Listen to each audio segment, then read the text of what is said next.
So anybody remembers my talk from last year? I can't believe it's been over a year already. I did a brief history of astronomy, part one. So this is going to be brief history of astronomy in part two. For a week. Is that what he said? Yeah. A little joke. Okay. So we're actually just going to be talking about the history of astrophotography very briefly. The first known attempt at photography was by Louis Daguerre, who invented the daguerreotype process, which bears his name. He attempted that in 1839 to photograph the moon, but he had major tracking errors and guiding. The long exposure meant that the picture came out very indistinct and fuzzy, and then later on his laboratory burnt down, so he wasn't having a good And I time. got to tell you about The first successful and still it's now up and running. residing images on John Draper out of New York on March 23rd in 1840, and I believe that is his picture. It's whatever Wikipedia was saying. One of the problems with astrophotography, again, is well, the point of astrophotography is the photographing of astronomical objects, celestial events, or areas of the night sky. It's done by long time exposure, since film and digital cameras can accumulate the sum photons over these long periods of time. But photography using extended exposure times revolutionized the field of professional astronomical research, recording hundreds of thousands of new stars and nebula invisible to the human eye. With the development of astrophotography, which was pioneered again in the mid-19th century, for the most part, experimenters and amateur astronomers were in the realm of amateur astronomers and experimenters because of the very long exposures needed to capture relatively faint astronomical objects. Many technological problems had to be overcome. These included making telescopes rigid enough so they would not sag out of focus during the exposure, building clock drives that could rotate the telescope mount at a constant rate, developing ways to accurately keep a telescope aimed at a fixed point over a long period of time. Early photographic processes had its limitations, like the daguerreotype process. It was far too slow to record anything but the brightest objects, and the wet plate collodion process limited exposures to the time that the plate would stay wet. So we have the timeline in brief. 1822, the first photograph was taken. In 1840, the existing picture of the moon was taken. In 1842, was the first picture of a partial solar eclipse. In 1850, we had the first picture of a star. In 1854, we had a better photograph of the sun, revealing the photosphere. In 1874, a Pierre Janssen photographed the transit of Venus across the sun, and he invented what he called the photographic revolver. So I'm going to take a minute out because I said, what in the world is a photographic revolver? So invented in 1874 by French astronomer Jules Janssen. Janssen invented it because he wanted to study the different phases of the sun and the movements of Venus. Consider this the first time-lapse photography. The revolver used two discs and a sensitive plate. With the first had 12 holes. Let's call that the shutter. And the second, only one hole on the plate.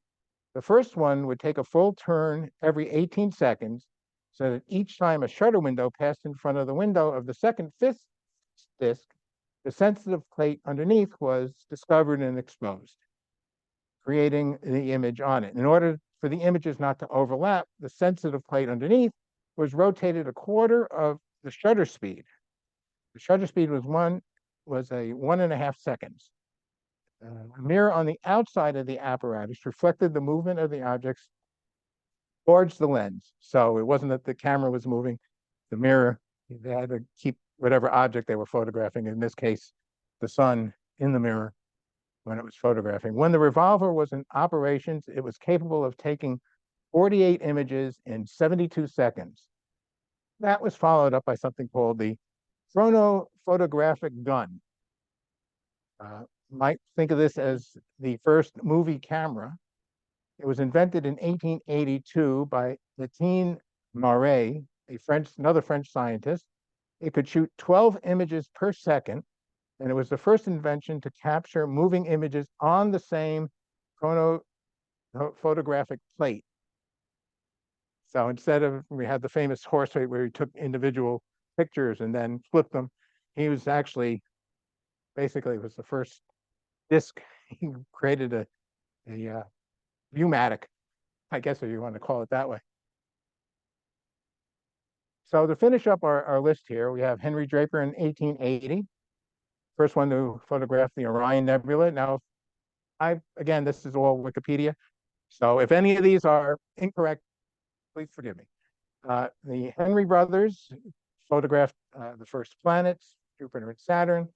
And then I'm going to end it with Edwin Hubble, who captured Cepheid variable stars to estimate the distance to Andromeda. But let's go on to the main topic.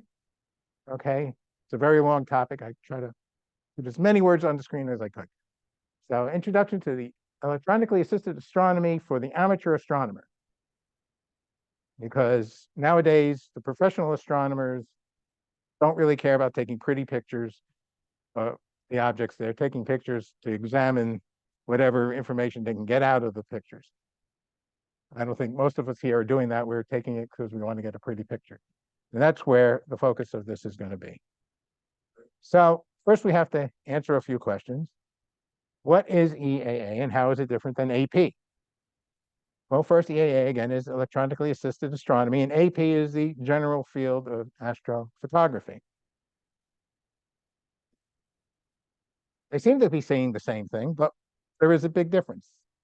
In E.A.A., the finished image is displayed on a screen for you. There's nothing that you need to do to get the image or process the image, where in traditional astrophotography, you're taking a series of images. Each in themselves is nothing to look at.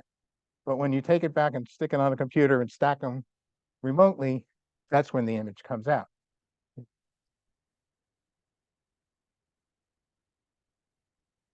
So why would you choose E.A.A. over A.P.? Well, first, and trust me, I know this for a fact, A.P. can be very expensive when done right. Requires specialized equipment, software, and could be very time consuming. And I understate the time consuming. E.A.A. again is what I call plug and play. There is nothing you need to know. There's nothing you need to do. You plug it in, you point it somewhere, or in some cases, you don't even need to point it anywhere. You just push a button and tell it where it wants to go, and it figures it all out all by itself. And then within a few seconds, you're seeing whatever image that you've pointed your scope at. So, can we call E.A.A. the new visual astronomy? For an idea? Okay. So, with traditional observing, not using your eyes and not using binoculars, you have a tube, and at the end of the tube, you put an eyepiece, and maybe you'll put a filter or two to give you a different view of a planet, or you see the clouds in a planet. So how is that different than image intensified observing? We have a couple of members who have gone out and purchased these light enhancing devices. Basically, what they do is they take, if they're seen in real time, they take the photons and they amplify them and then display them on a tiny screen. That's correct, right? So basically what you're seeing it live, but you're already one step removed, in my opinion, from looking at it with your eye, because now you're looking at the intensified image on the tiny screen in the eyepiece. You're not looking at, there's a screen, right? How does, what is the mechanism to display that? There's a screen. It's like an eyepiece, there's a screen. There's a screen. That's okay. This is what I'm assuming. So in that sense, you've already kind of removed yourself from looking at it visually, even though it's still real-time viewing. Now, with each of these, you can attach adapters, which are done, and that's how astrophotography began. They would take the eyepiece, they attach a camera, first film, then digital, DSLR, mirrorless, people attach their cell phones, and then they came out with dedicated astro cameras, again, all attached to the back of either the image intensifier or your traditional viewing scope. So first you're viewing and then you can attach it. There's no, it's not a dedicated machine, which is what electronic existed, trying to keep the same nomenclature, observing. Now, why would you want E.A.A. over traditional? Well, if your eyesight's going kind of bad, light pollution is getting in the way. You need either extra dark skies to see it, or you need actually big scopes to see it. Both of those you won't need if you have electronically assisted, because over the course of time, it will build up an image. Again, this versus an image intensifier. Image intensifiers are really nice. I mean, get some stunning views out of them, but you're limited to whatever the phosphorus color is. If there is color in the object that you're looking at, you won't be able to see it with those. And good ones are quite pricey.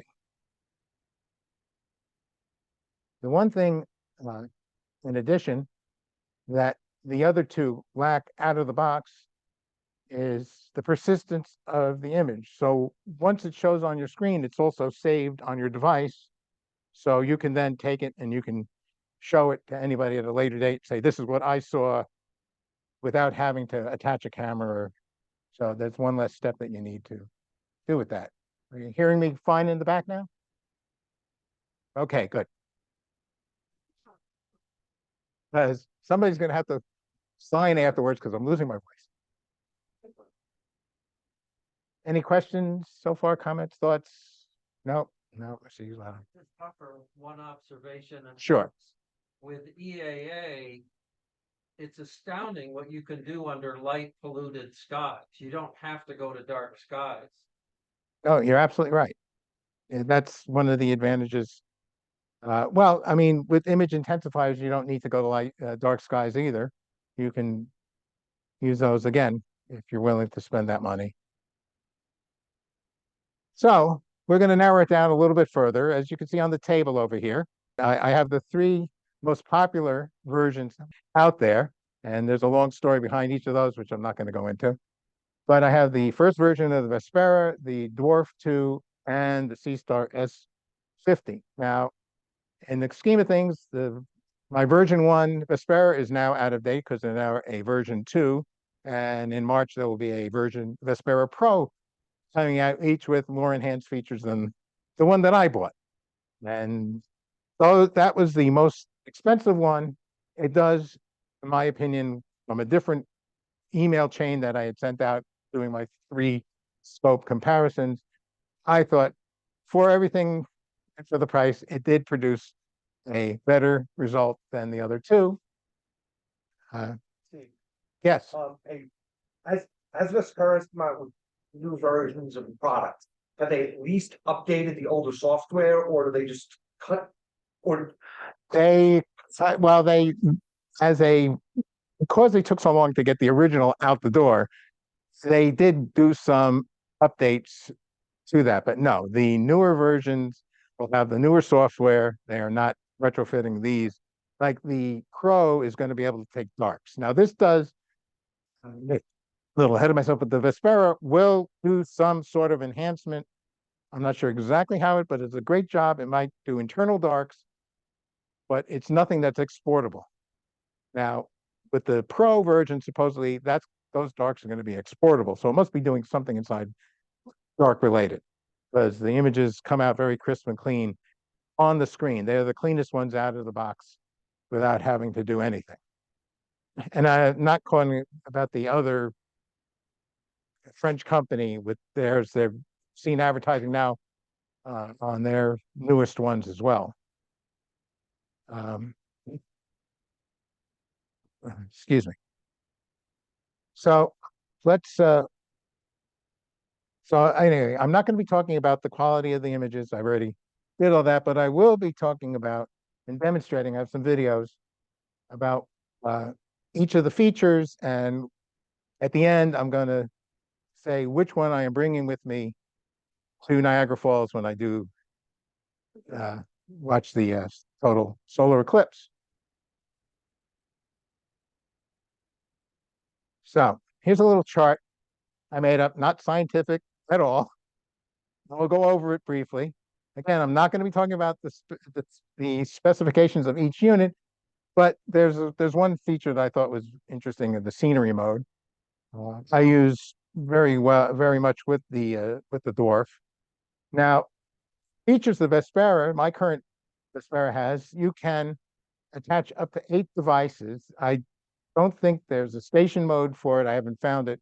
But if 8 people download the app onto their phone, one is the controller and 7 other people can view at the same time, which at the time was very smart. I think it is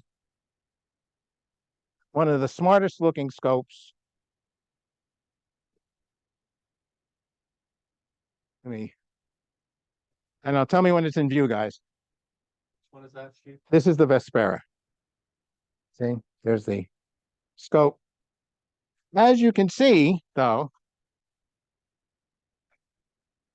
I just turned it on. No! It has a very sensitive touch plate.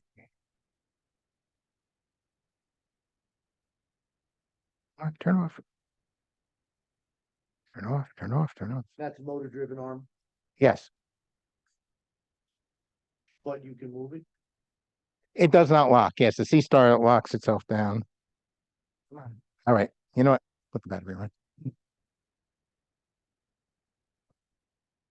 So, price point wise, the dwarf is the cheapest.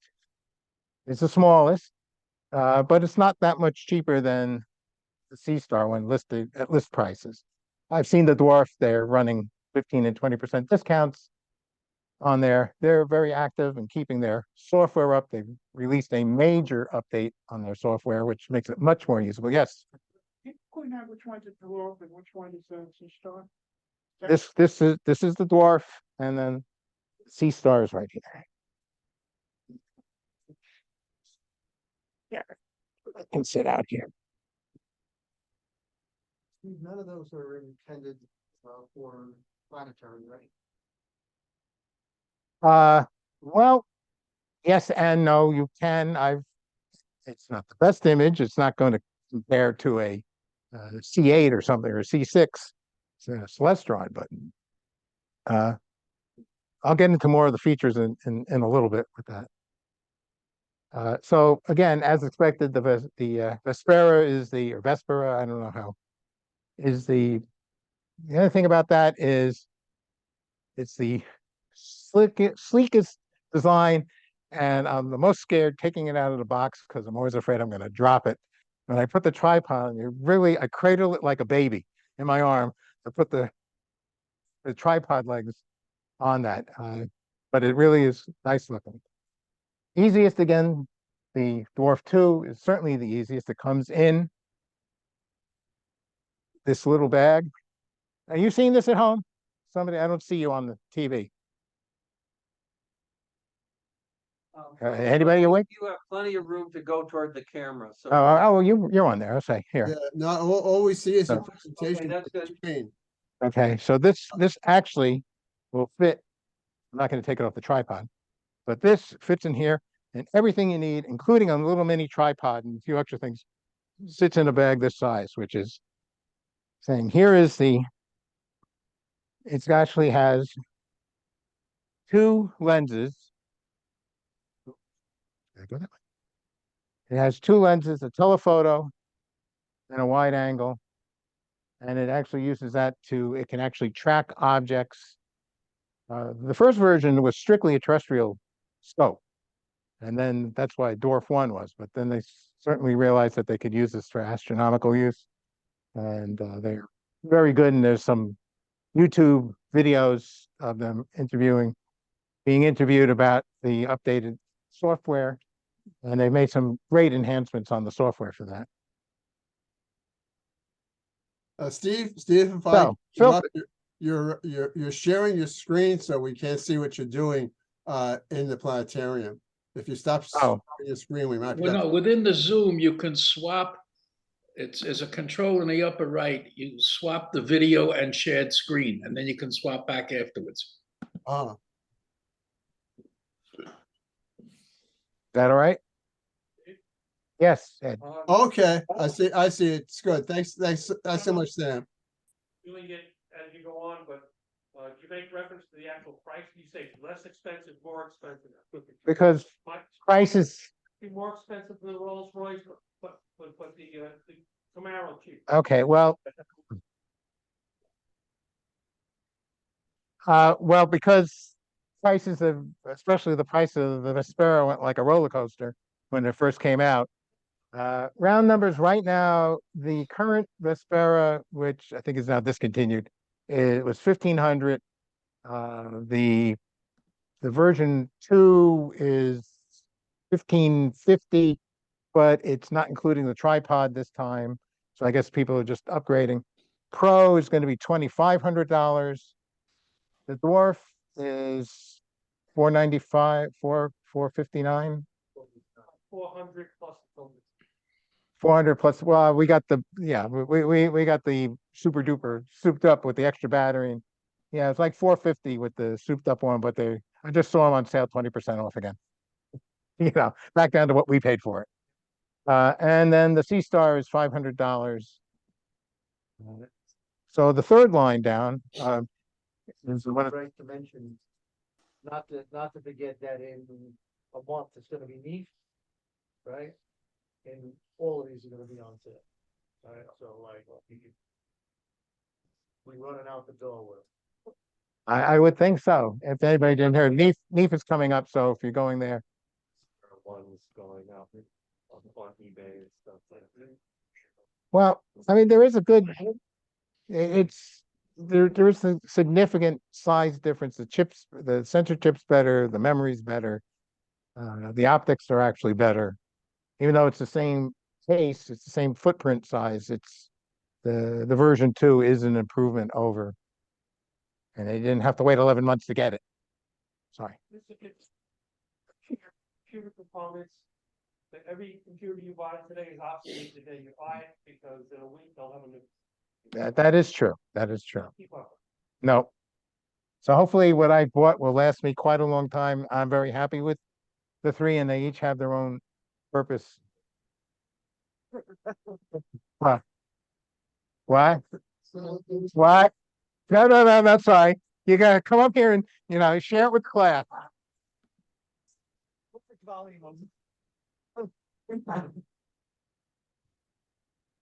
Hmm.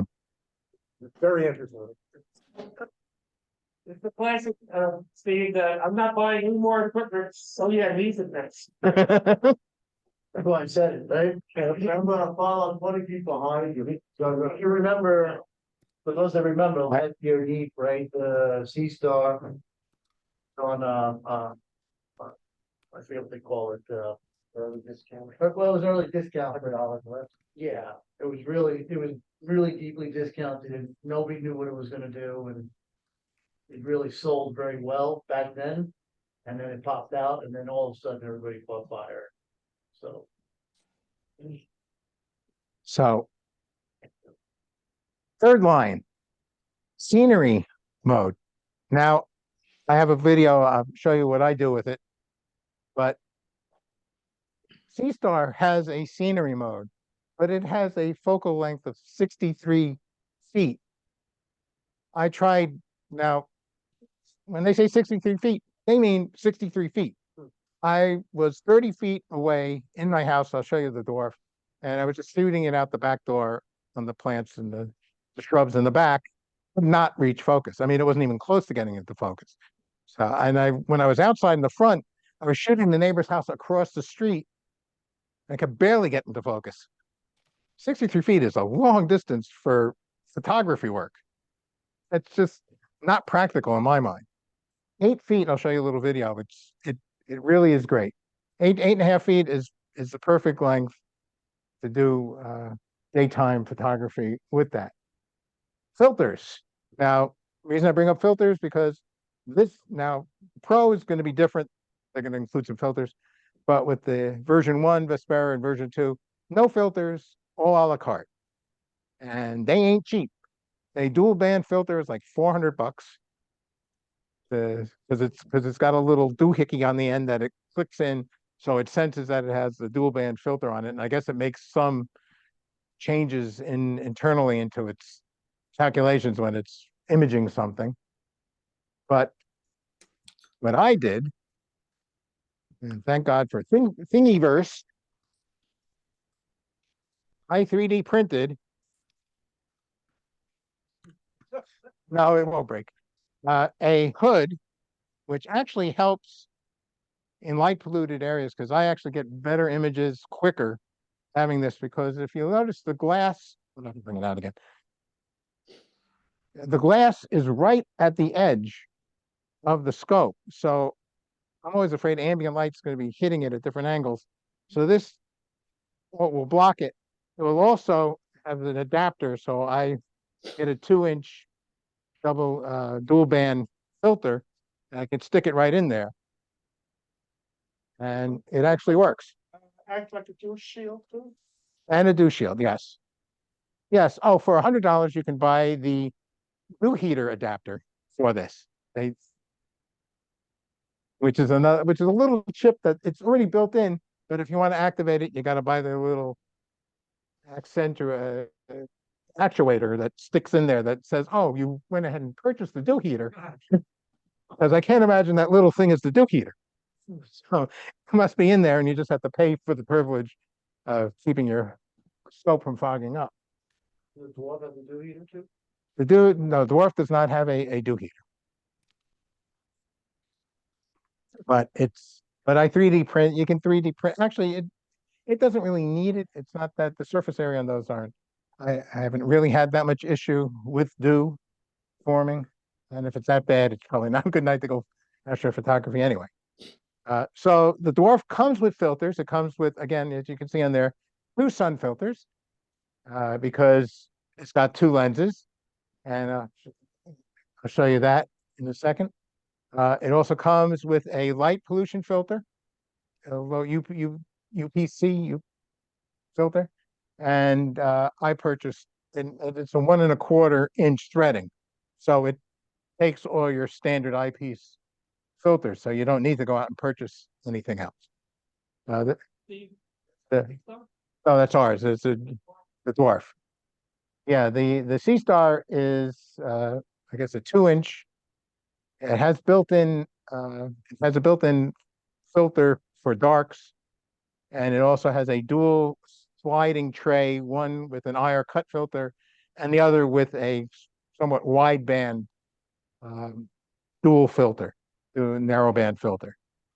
But I put my narrowband filter, which is narrower, on top of that, and it puts the light down a little bit, but I think it generates slightly better images, but I don't know if it's worth all the hassle to do that.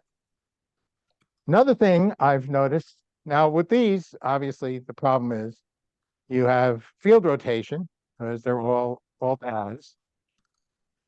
I can, and I've done it with the dwarf, put it on the tripod with a pivot head, and there's a 3D Thingiverse attachment, point a laser through it and point it at Polaris, and I get, halfway decent polar alignment, and it will alleviate a lot of the field rotation. So I can go a lot longer taking images before I start noticing it. I've seen images of the Sea Star. I've not done it myself, but supposedly you can do the same with that, because they did some software upgrades that do calibration leveling.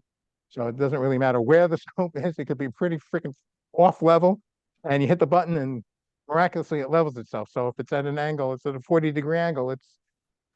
But I haven't tried that, and I'm never going to try that with the Vespera. At first I think it'd be top heavy and come off the mount, but I'm not even going to attempt that. But it takes good pictures anyway. So ease of setup. Obviously, the dwarf, you stick it down on the ground, you point it, it goes. The only requirements now with the new software, if you're doing lunar or solar observing, it wants to be within 3 degrees of level. But if you're doing any other astrophotography with it, or you're shooting birds or whatever, you can stick it on the ground. It could be pointing up at the sky, it doesn't matter, because it'll just rotate and follow. It's a very interesting dual axis movement on that. Steve, Yes. do you have to use an external level to level it, or does it tell you when it's level? Does it have a sensor in it? It doesn't, no, the Sea Star doesn't have any sensor So built in that. Neither does the Vespera. Right? The C Star has The Sea Star has the sensor. Again, it will adjust. But again, It'll with show you on screen. What John asked was, does the dwarf show you on screen? no, there's no leveling feature. There's nothing inside that it knows whether it's level or not. And for most part, it doesn't really need to be.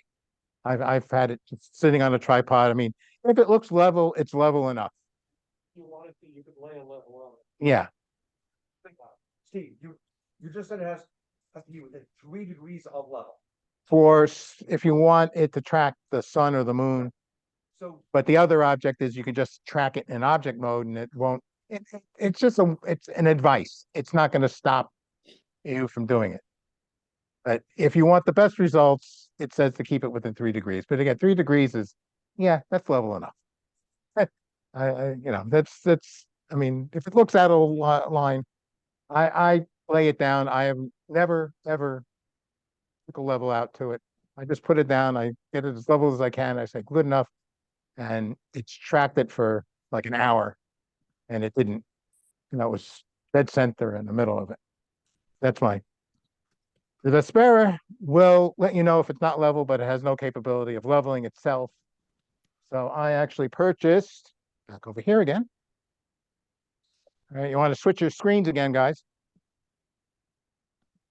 This little doohickey, which sits on the tripod, and the Vespera sits here, and it's a three-axis leveler, which is very nice. I think it was like $40 or $50. Does the Vespera sit on a truck? Yes, it has its own little tripod. I have a bigger tripod. Standard, yeah, standard, not photo tripod, standard video tripod, but then it's got the bigger threads on there. This is on the photo tripod. It's got the smaller threads for the dwarf. So, again, so I've gone and covered those three.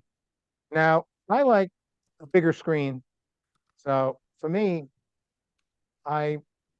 with the Vespera, what I really like is there is no Bluetooth component to the Vespera to screw things up, because I use BlueStacks. BlueStacks on your computer will run pretty much any Android program that you have. So I put the Vespera software, the Singularity software on there, and I just connect to it on my computer, and I can control it from my computer. So I'm not worrying about my phone running down.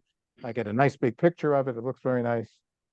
The other two first connect Bluetooth, and then they connect to the Wi-Fi on your network. The other two have a station mode, so it will connect to your home Wi-Fi if you want it to, but in either case, you can't control it from your computer. I found the newer Windows versions, there's a PC phone link. So it's still running on your phone, but you can display your phone on your PC. Again, I like having it on a bigger screen. So, and I'm glancing, if I'm sitting across the room, I don't have to go to look at my phone, or I can leave my phone charged and leave the screen on to see what's going on. Any questions, thoughts, comments? Breathing? We're still with you. Okay. What's it gonna show us next? Well, now the fun part comes. Now, did I cover all the points? Yes, I think I did. So next is going to be, Tech support? Hmm? Have you had to use tech support on any of them? I'm one that never asked for directions either, so. I am the text. Yeah, to a lot of people, yes, especially my girlfriend. Text, computer's not working again. Cutting that part out. That's okay. So here's a sped up version of the dwarf. Now, what I did is I had it on the table. This is what I was saying. This is about maybe 20 feet to the back of the property. I sit there, I snap a picture of it, and I can turn it off. I can go through that a little slower if you want.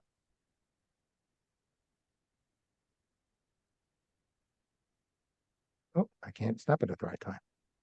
So anyway, you can see that the two windows, since it has both the wide angle and the telephoto, and you can actually swap the two by touching on the smaller screen, and it will swap and make that the bigger picture. Wow. Steve, what was this originally created for again? The Dwarf 1 was strictly terrestrial. So it was there to capture, birds and things. Okay. And I guess they said, well, we can make it more useful.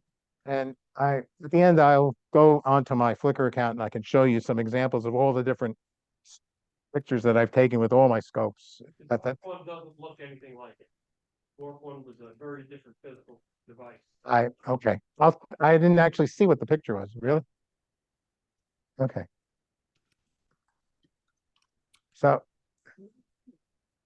now there's a couple other features the Dwarf has. It has a panoramic mode, but it also is a scenic. So this is actually, the top one is 24 frames across and 3 frames down. So you can make the image pretty much 360 if you wanted to. And it'll show it stitched together on your phone, and use Microsoft ICE to actually stitch it together. Don't pick too high a resolution because it takes forever. Now, if you notice on here, I was showing the tracking features, and I'll do it individually. Here's the bird. I just have the camera now. I highlighted it, you square it, and then all of a sudden it's doing the tracking on its own. Now, the reason that it stops, if you notice right there, there's a white umbrella. So it got faked out by the white umbrella. Otherwise, it would have kept on going. Now, I am not controlling the Dwarf. I'm controlling my, whatever the thing is called, my drone. And now, if I move too fast, it will lose focus and stop tracking. But you can see I'm jerking it up and down, seeing how far the tolerance is. So it's very good for terrestrial work. I do that all the time when I'm at Seaport and over in Center Reach here at the Mill Pond, and I'm trying to catch an eagle taking off, but so far I haven't had any luck doing that.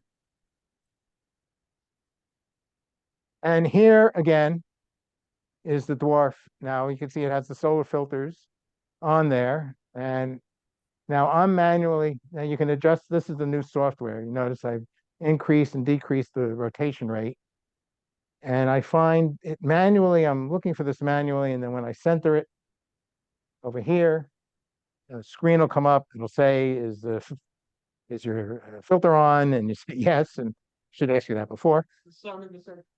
That's the sun in the center, yes. And what I like about the Dwarf is you can adjust the shutter speed, and you can adjust the gain. Thank you. Yes, you can adjust the gain, so you can make it as dim or bright as you want. And now I'm shutting it down. I don't know if you saw that. Let's see if we can run this again.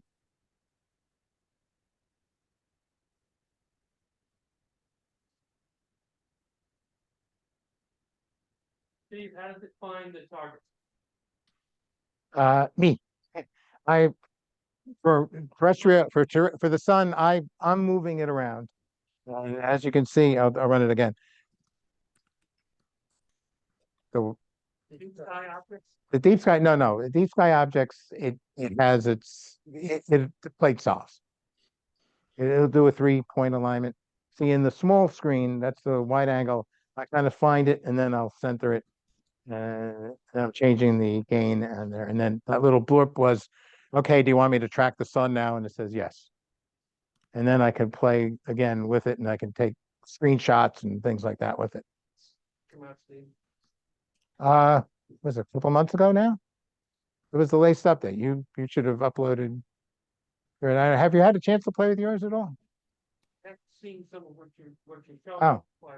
Yeah, it's pretty good. I like the way they made it more intuitive, like trying to turn off the lights, because it's got on the side there's a ring light, and then there's there's a power sensor column of lights. And especially if you're trying to do darks now with to get darks, it'll do its own darks, but you have to put it in, they recommend you put it in the bag with the face, the lens pointing down, and stick it in a, under Pat Boone's porch in a, never mind, that's old. You put it in a closet somewhere and keep it really dark while it's doing it, and it will create 15-second darks from anywhere from 30 gain to 150 gain. And then as you're photographing it, we'll use those images, those darks, to compensate while it's doing its stacking.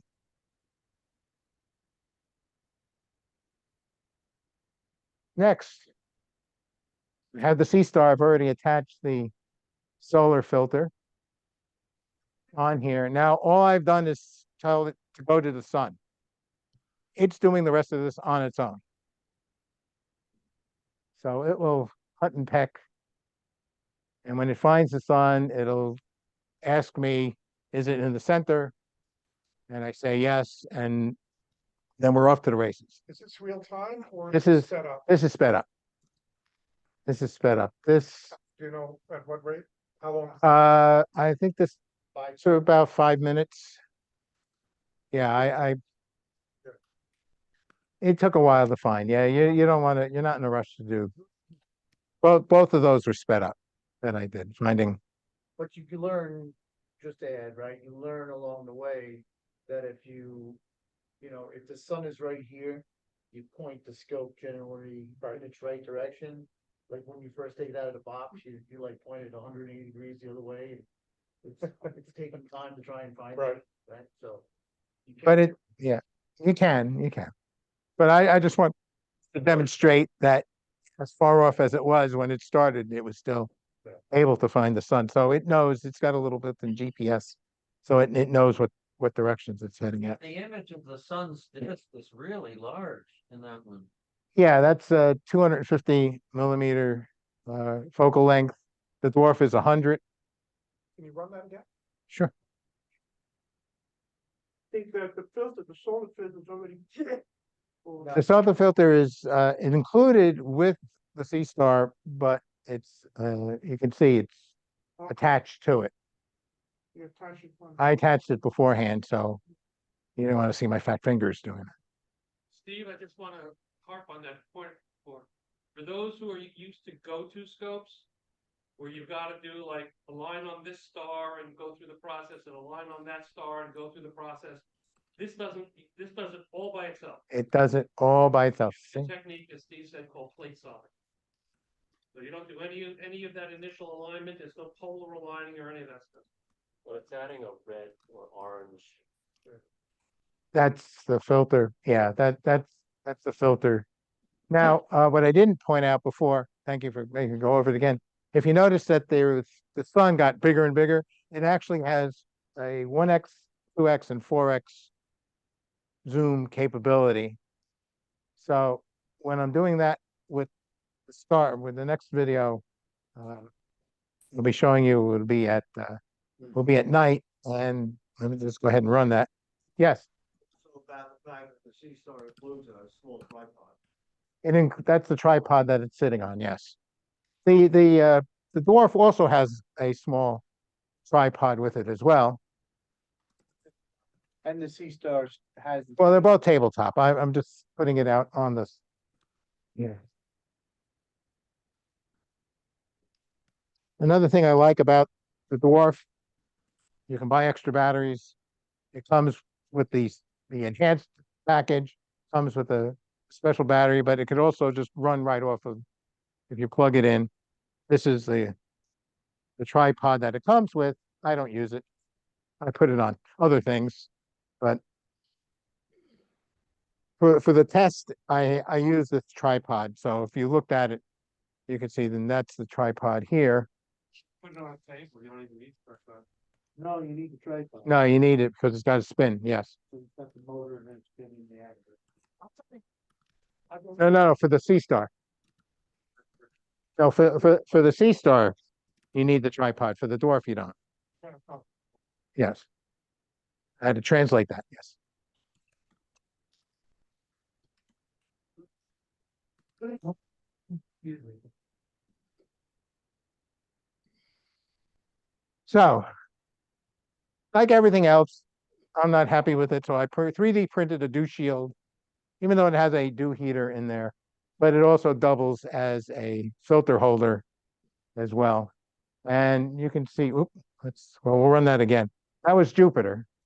So you can see it actually not somewhat close when you're doing a 4X and you can get it. Now what it's doing calibration. So I tell it to go to an object. Again, this is sped up. This is about 7 minutes worth of actual footage. I'll run it again for you. To mention, right, the planetary in its own mode, right, is not really good, right? But if you put planetary and do lucky imaging, If you do lucky imaging like everybody else, yeah. lucky imaging, So there it's finding. So it's finding here.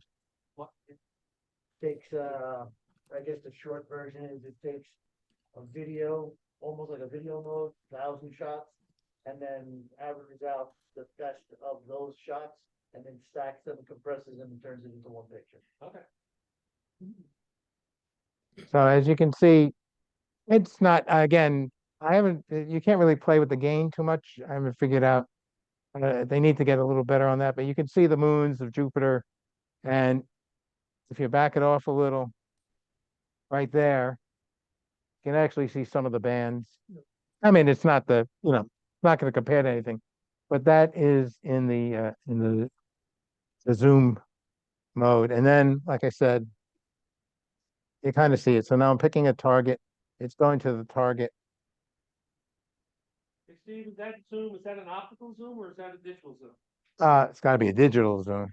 So there's no, it's lens moving around, No, no Barlow slipping in. no, I'm pretty sure that's the case. I think it's just so now that's auto-focusing. So when it finds the object, it performs its own auto-focusing, which is fairly good, I think. You can adjust it. Right here, it's doing some calibration moves. So it's moving, finding stars nearby and doing some plate solving to get it properly aligned. And then it found it. And here it's doing its image enhancing. So it's taking the dark frames. It's taking dark frames each time it does an image. So this again takes a couple of minutes as well. It does not go that fast in real life. And then I stopped it, but then it will start stacking and seeing what you're looking at. So one more. I took out the Vespera. Now, the reason I have my porch light on, I usually do not leave my porch light on when I'm photographing things. But I did, that's a 3D dew heater, that 3D printed dew heater. So I'm picking Carolyn's Rose. And as you can see on the bottom here, it shows you how it's stacking, how many frames it's stacked as the 10-second frames. So 4 minutes and 50 seconds worth of stacking. That's not bad with the dew sheet on. I think I mean, you get to see some of the colors. It brings it out. It's a nice image for 4.5 minutes, for the almost 5 minutes worth of viewing. Obviously, if you left it on, there is a point of diminishing return. What the Vespera has is it will tell you on the screen what its optimum time for exposure is, or its recommended time for exposure, like the Orion Nebula, 4 seconds. A couple of minutes, and for something like this, it could be 60 minutes. Usually it's never more than 60 minutes, I think, because then field rotation starts getting in the way. So I'm going to end with, after all that, I'm doing my own research. Which one am I going to take with me to Niagara Falls for the eclipse? And the winner is the Dwarf 2. Now, why am I bringing the Dwarf 2? Because it's the smallest, it's the easiest. It sets up on this. I can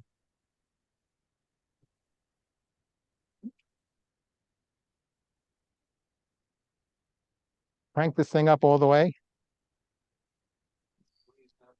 And I bought this hook to attach to the bottom of this to give it an anchor. And if I do that and I stick this on the bottom of it here as well, I'll have ample weight and it's not going to blow around in the breeze. Plus, I like the fact that it has a wide field of view. If I brought the Sea Star and somebody came over and knocked it, or it lost tracking, it's going to lose track of the sun. This will correct itself. It will still, even if, when I accidentally jarred it, it was still tracking the sun even after that. Plus, in totality, if I simply do this, reaches totality, we go, voila. And now it's taking pictures of the total eclipse. And hopefully, since it's such a wide field, I'll get some coronal imaging on there, which I will not get as well. And I also have a spot, which I'm not telling anybody about, or I'm going to go film it because whatever. Anyway, it's right across the street in the state park. Right out, I walk out the don't worry, I think a few million people will be there. Hopefully, yeah. Well, because I'm just making my own checklist to make sure that, well, it's in this case. So if I lose this case, I'm screwed. But yeah, just remembering when I leave, I can't drive 9 hours back to pick up the solar filters. These two solar filters. Right.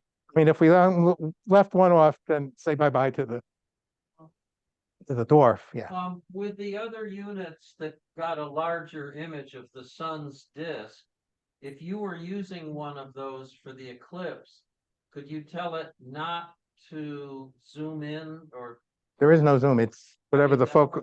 the optical zoom? So you could back it off enough to see the corona if you chose to bring that unit. No.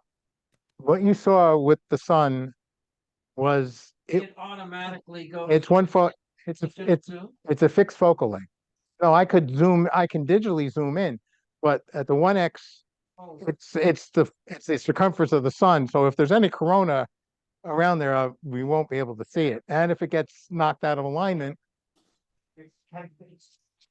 It's a 250 focal length, but it's a small chip, yeah, So- got it. Okay, thanks, right. Yeah, I was wondering why you would choose dwarf two, but that's the reason, yeah, okay. The Plus, dwarf is because it's only 100mm focal length. Yeah. Like that, it's no good for planets, it's not enough magnification. Or a small magnification. Okay, the others are not great for Maybe planets, but they some. can do it. Also, if you wanted well, to, that's if not you were really viewing right. actual, sunspots, dwarf two is also too wide lens, right? They're Right. too wide field, right? well, supposedly things will become visible in the total eclipse, and maybe the dwarf will actually be able to pick that peripheral stuff. I mean, that's Out. exercise, it's a wider field, Right. right? That's. Were you gonna take us to your Flickr page and show us? Yeah. No, that's Astro the stuff? Sure. Okay. Let me. I just. But Yeah, that's not so. No corona.